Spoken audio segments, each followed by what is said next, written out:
भारत के पूर्व मुख्य न्यायाधीश एन.वी. रमन्ना फिर चर्चा में हैं। आंध्र प्रदेश के वेल्लोर इंस्टीट्यूट ऑफ टेक्नोलॉजी के दीक्षांत समारोह में उन्होंने कहा, मेरे परिवार पर झूठे मुकदमे चलाए गए ताकि मुझे दबाया जा सके।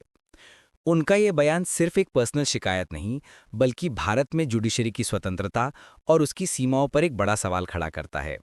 जस्टिस रमन्ना का कार्यकाल उस समय के राजनीतिक तनावों से भरा रहा था, खासकर आंध्र प्रदेश की राजनीति में, जहां तक कि सीएमए वाईएस जगन मोहन रेड्डी ने न्यायपालिका में कथित पक्षपात के आरोप लगाए थे।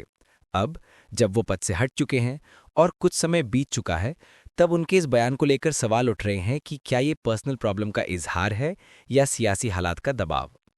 याद रखिए कि न्यायपालिका हमेशा से कहती आई है कि वो किसी दबाव में नहीं झुकती, पर जब देश का पूर्व मुख्य न्यायाधीश खुद कहे कि मुझे दबाने के लिए मेरे परिवार को निशाना बनाया गया, तो फिर ये सवाल उठना लाजमी है कि क्या हमारे न्यायिक तंत्र में बाहरी राजनीतिक प्रभाव इतना गहरा है कि वो शीर्ष पद तक पहुंच जाता है, और अगर ऐसा था तो क्या तब सुप्रीम कोर्ट ने संस्थागत रूप से इसका प्रतिरोध किया, या ये मामला केवल व्यक्तिगत स्तर तक ही सीमित रहा। कई विश्लेषक पूछ रहे हैं, जब रमन्ना जी सुप्रीम कोर्ट के प्रमुख पद पर थे, तब उन्होंने ये मुद्दा खुलकर क्यों नहीं उठाया। एक मुख्य न्यायाधीश के रूप में उनके पास पर्याप्त संवैधानिक अधिकार थे कि वे न्यायपालिका पर किसी भी दबाव का मुद्दा उठाएं।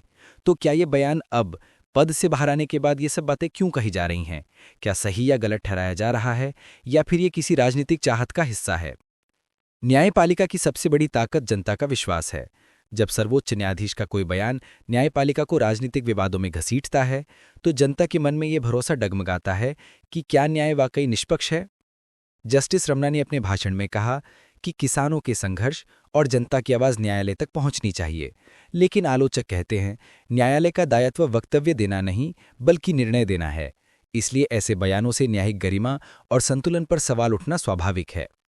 एक ओर ये बयान न्यायपालिका पर पड़ने वाले दबावों की झलक देता है, तो दूसरी ओर ये पूर्व चीफ जस्टिस की भूमिका और समय संदर्भ पर भी प्रश्नचिन्ह लगाता है। अगर वाकई परिवार को निशाना बनाया गया था, तो इस पर न्यायिक जांच या संवैधानिक प्रतिक्रिया क्यों नहीं हुई? और अगर यह महज एक राजनीतिक बयान है, तो क्या ये न्यायपालिका की मर्यादा के अनुरूप है? इस घटना ने हमें ये सोचने पर विवश किया है कि न्याय केवल निर्णय नहीं, बल्कि नैतिक मौन और समय पर सही शब्द भी है, और जब इनमें से कोई तत्व कहीं कमजोर पड़ जाए, तो सवाल उठना जरूरी हो जाता है। आप क्या सोचते हैं? क्या ये न्यायपालिका का अंधेरा रोशन हुआ है, या राजनीति के अंधेरों ने इसे घेर लिया है? अपनी राय कमेंट में जरूर लिखें।